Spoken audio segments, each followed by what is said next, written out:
The issue of censorship is a global one.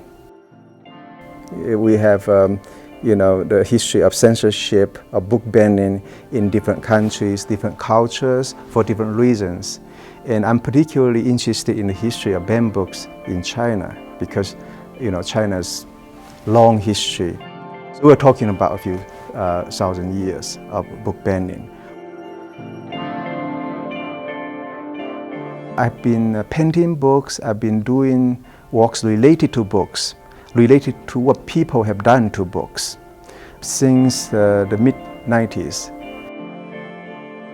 This gallery is dedicated to my project regarding the history of banned books in China. And I try to represent a variety of subject matters, a variety of reasons they were banned over different periods of time. So to give a good sampling of a vast history of censorship.